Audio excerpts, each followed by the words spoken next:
পাচাটা গোলামি করার কারণে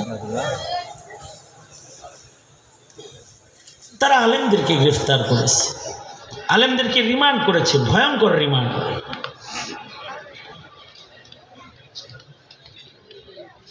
হাতে হ্যান্ডকাপ পড়ায়া ঝুলায়া তারপরে পিটাইছে স্ট্যাম্প দিয়ে হাঁটুর ভিতরে আলেমদেরকে।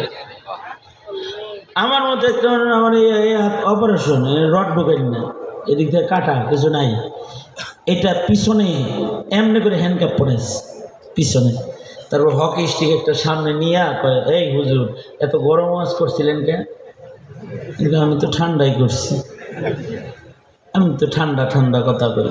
পরে সে আমার কাটিং বক্তব্য সব আমারে শোনায় আর কয়, এটা বলতে কয় টাকা পাইছেন? আমারে কয়, এই কথাটা কেন বললেন?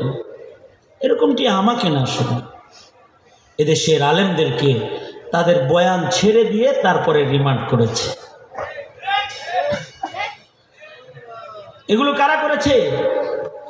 সরকারের গোলাম যারা, তারা করেছে, সরকারের নির্দেশে করেছে, আর তারা সরকারকে খুশি করার জন্য এগুলো করেছে। তাদের উপরে সরকার খুশি, কিন্তু বেজার কে?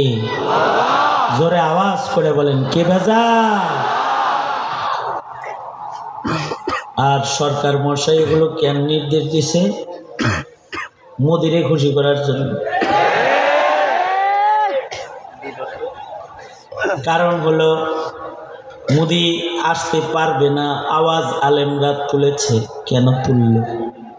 কসাই মোদি বাংলাদেশে আসতে পারবে না, আওয়াজ তুলেছে আলেমরা। মুসলমানের রক্তে যার হাত রঙিন, সে বাংলাদেশে 17 কোটি মুসলমানের দেশে আসতে পারবে না, স্বাধীনতা দিবস সে উদযাপন করতে পারবে না। এইটা হলো আলেমদের দাবি। আলেমরা কেন